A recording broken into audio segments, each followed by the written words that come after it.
Oke, coba lupakan sebentar gambaran klasik tentang gunung berapi yang selama ini ada di kepala kita. Tahu kan, gunung yang bentuknya kayak kerucut sempurna, terus nyemburin lahar merah menyala dari puncaknya. Lupakan itu semua. Selamat datang di pembahasan kita kali ini. Hari ini kita bakal meruntuhkan semua hal yang mungkin selama ini kalian pikir kalian tahu soal gunung berapi. Kita bakal melihat lebih jauh dari sekedar bentuk rujutnya dan membongkar fenomena alam yang ternyata sangat ekstrim, tersembunyi, dan sejujurnya seringkali di luar nalar.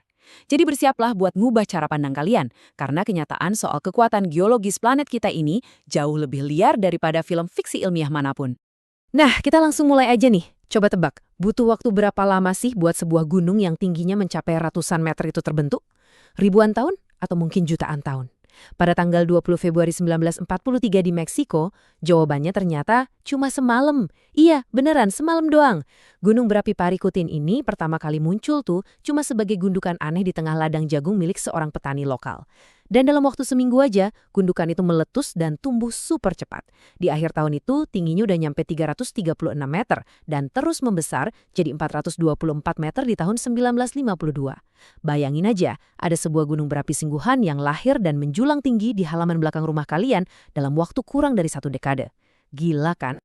Kecepatan tumbuhnya aja udah bikin geleng-geleng kepala. Tapi gimana kalau kita ngomongin soal ukurannya? Coba deh kita ubah cara kita mengukur sebuah gunung. Kita kan selama ini diajarin kalau Gunung Everest itu adalah struktur tertinggi di bumi ya. Tapi itu cuma berlaku kalau kalian mulai ngukurnya dari permukaan laut. Coba kalau kita ukur Mauna Kea di Hawaii, itu dari dasar laut, tempat di mana dia sebenarnya mulai tumbuh sampai ke puncaknya. Kita bakal dapat ketinggian aslinya, yaitu 10.203 meter. Angka ini benar-benar mengerdilkan Gunung Everest. Tiba-tiba aja konsep gunung berapi ini kelihatan jauh lebih masif dari yang kita bayangin selama ini, bukan? Dan fakta yang satu ini mungkin bakal lebih mind-blowing lagi buat kalian. Kalau kalian pengen berdiri di titik yang paling jauh dari pusat bumi, alias tempat terdekat dengan luar angkasa yang masih bisa kalian pijak dengan kaki, kalian itu nggak pergi ke pegunungan Himalaya. Sama sekali nggak. Kalian harus pergi ke Ekuador. Kenapa? Karena rotasi bumi kita ini ngebikin bentuk planet kita agak buncit di area Khatulistiwa, jadinya gunung berapi Chimborazo terdorong jauh banget ke arah luar.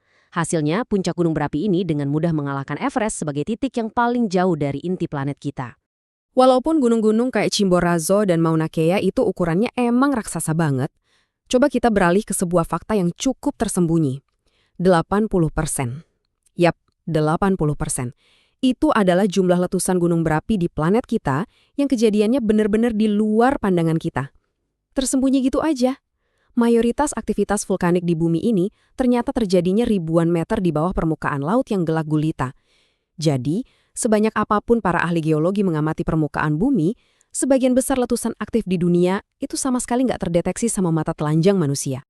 Makanya waktu ada penemuan yang satu ini, dunia sains tuh heboh banget. Di bulan Mei 2009, para ilmuwan berhasil merekam letusan laut dalam terdalam yang pernah ditemukan.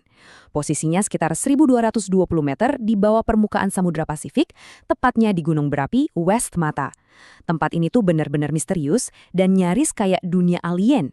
Di sana ada lava Boninite yang suhunya super panas, salah satu lava terpanas di bumi, yang menyembur dan langsung nabrak air laut yang membeku dan super asam. Saking asamnya, air di sekitar gunung berapi ini punya tingkat keasaman di antara asam baterai dan asam lambung. Tapi yang paling bikin merinding atau malah takjub, para ilmuwan nemuin kawanan udang yang hidup santai tepat di dekat zona yang mematikan ini. Benar kata orang, kehidupan itu selalu nemuin jalannya sendiri. Oke, kita naik dulu dari kedalaman samudra yang gelap itu, menuju langit di atas kawah yang lagi bergejolak. Kadang, pas sebuah gunung berapi di daratan meletus, dia tuh nggak cuma memuntahkan abu sama batu aja loh, dia juga menciptakan badai. Fenomena ini kita kenal sebagai petir vulkanik atau sering juga disebut badai petir kotor. Ini jelas bukan petir biasa yang turun dari awan mendung pas lagi hujan. Ini adalah pelepasan energi listrik raksasa yang lahir langsung dari kepulan abu vulkanik itu sendiri. Faktanya, pengamatan pertama soal fenomena ini udah dicatat sama Pliny the Younger waktu Gunung Vesuvius meletus di tahun 79 Masehi. Terus, gimana ceritanya kekacauan vulkanik kayak gitu bisa ngasilin listrik statis raksasa? Ini seru nih. Ada beberapa mekanisme fisika yang bekerja barengan. Pertama, Gesekan dari batu-batu sama abu yang saling bertabrakan di udara itu nyiptain listrik statis. Persis kayak kalau kalian ngegesek balon ke rambut. Terus, pas abunya naik tinggi banget sampai ngelewatin batas titik beku, kristal es yang kebentuk nambahin muatan listrik yang super besar. Ditambah lagi ada yang namanya fracto emission. Ini pas batu-batu yang pecah langsung ngelepasin muatan listrik di dekat mulut kawah. Bahkan nih, material radioaktif alami dari batuan vulkaniknya juga ikut nyumbang aliran listrik. Ini tuh bener-bener sebuah kekacauan ilmu fisika yang jujur aja sangat indah. Tapi petir vulkanik ini nggak cuma jadi pertunjukan cahaya sesaat aja, dia juga ninggalin jejak fisik yang permanen. Pas sambaran petir yang suhunya bisa nyentuh 30.000 derajat Celcius itu nyambar partikel abu di udara, suhu ekstremnya langsung lelehin abunya secara instan. Nah, pas lelehan ini jatuh dan mendingin dengan cepat, materialnya memadat jadi bola-bola kaca kecil yang disebut LVIS atau Spherical Volcanic yang diinduksi petir. Jadi intinya, badai vulkanik ini secara harfiah menurunkan hujan bola kaca ke bumi. Benar-benar di luar nalar. Sekarang coba kita zoom out sedikit dan lihat kaitannya dengan bumi kita secara keseluruhan. Sepanjang sejarah peradaban, ada letusan-letusan yang kekuatannya itu saking dahsyatnya, nggak cuman sekedar bikin petir di langit, tapi benar-benar ngubah nasib umat manusia. Misalnya letusan Gunung Tambora di tahun 1815. Terus disusul sama letusan mematikan Gunung Krakatau di tahun 1883.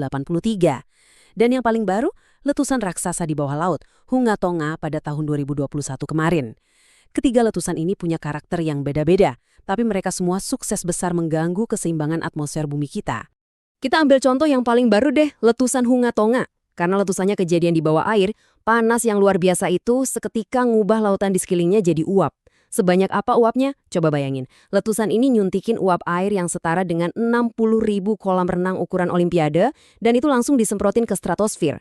Ini bikin semacam lubang raksasa di atmosfer dan ngubah pola cuaca bumi selama bertahun-tahun. Karena biasanya kan stratosfer itu terlalu kering buat nampung air sebanyak itu. Jadi, poin krusialnya adalah skala gangguan yang dibikin sama letusan-letusan ini tuh nggak pernah terbatas cuma di area lokal aja. Tambora, misalnya, melepasin begitu banyak sulfur dioksida yang nutupin sinar matahari, sampai-sampai tahun 1816 itu dijuluki sebagai tahun tanpa musim panas. Embun beku ngancurin panen di New York dan memicu kelaparan massal di mana-mana. Krakatau, dia nyiptain gelombang suara paling keras sepanjang sejarah umat manusia. Suaranya kedengaran sampai ke 10% permukaan bumi dan bikin tsunami raksasa. Dan Hunga Tonga tadi bikin sejarah cuaca modern dengan injeksi uap air yang efeknya mungkin bakal ngubah musim dingin kita di seluruh dunia sampai 10 tahun ke depan. Tapi kalau kalian ngerasa Tambora atau Krakatau itu udah puncak dari skala bencana, siap-siap aja. Karena kita bakal naikin levelnya ke skala apokaliptik. Kenalin konsep gunung api super atau super volcano. Ini bukan sekedar gunung yang ukurannya gede ya. Untuk bisa dibilang gunung api super, sebuah gunung berapi harus mampu memuntahkan lebih dari 240 mil kubik magma. Buat perbandingan, itu jumlah yang cukup buat ngisi penuh seluruh Grand Canyon sampai meluber ke tepinya. Pada skala indeks eksplosivitas vulkanik, kejadian kayak gini dapat skor sempurna, 8. Kandidat paling terkenal yang kita punya sekarang, tentu saja gunung api super Yellowstone. Nah, buat kalian yang mungkin sekarang udah mulai deg-degan soal Yellowstone, coba kita lihat data sebenarnya, biar kalian bisa napas agak lega. Memang benar, kaldera Yellowstone itu terus-menerus naik turun, seakan-akan raksasa ini lagi bernapas. Ini yang sering bikin orang panik dan mikir kalau kiamat letusan udah di depan mata. Tapi, sains berkata lain. Supaya gunung api super ini beneran bisa meletus, waduk magmanya itu harus berisi setidaknya 50% magma cair. Sementara saat ini, cuma ada sekitar 5-15% magma di bawah Yellowstone yang bentuknya cair, sisanya masih berupa batu padat. Peluang dia buat meletus saat ini tuh cuma 1/730.000. Jadi sangat-sangat kecil kemungkinannya. Meskipun begitu, sebesar-besarnya letusan gunung api super, ternyata itu masih belum ada apa-apanya dibandingin sama bencana geologis terburuk yang pernah menimpa bumi kita. Namanya basal banjir atau flood basalts. Ini bukan lagi soal letusan dari satu puncak gunung, melainkan suatu peristiwa di mana kerak bumi ini benar-benar retak dan terbelah secara raksasa. Coba bayangin, ada puluhan geyser api yang mancarin magma tanpa henti, menelan seluruh benua selama ratusan ribu tahun, dan membanjiri dunia dalam lautan api basal yang tingginya bisa setara sama gedung pencakar langit. Dan inilah yang benar-benar terjadi sekitar 252 juta tahun yang lalu. Triliunan ton magma yang bocor dari bawah kerak bumi memicu apa yang kita sebut kepunahan massal Permian. Gas beracun dan karbon dioksida langsung memenuhi atmosfer kita. lautan berubah jadi panas mendidih karena gas metana yang naik dari dasar laut bikin kadar oksigen turun drastis dan mencekik hampir semua makhluk hidup. Planet kita saat itu benar-benar berubah jadi efek rumah kaca raksasa yang beracun dan terus-terusan diguyur hujan asam. Dampaknya, 95% dari semua kehidupan di lautan dan 75% kehidupan hewan di darat musnah begitu aja. Semua rentetan kejadian dari masa lalu ini sebenarnya ninggalin satu perenungan mendalam buat kita. Mengingat basal banjir ini pernah nyaris menyapu bersih semua kehidupan di bumi jutaan tahun yang lalu, fakta geologis ngingetin kita dengan sangat jelas kalau planet ini tuh nggak diam. Dia hidup, dia bernafas, dia bisa retak, dan dia bisa meletus dengan sangat brutal. Jadi muncul sebuah pertanyaan besar. Kira-kira mampukah umat manusia dan peradaban modern yang udah kita bangun susah payah ini bertahan? Seandainya suatu hari nanti, bumi memutuskan untuk membelah dirinya sekali lagi? Nah, itu sesuatu yang bisa kalian pikirkan setelah pembahasan kita hari ini selesai. Tetaplah penasaran dan sampai jumpa di eksplorasi materi kita yang berikutnya.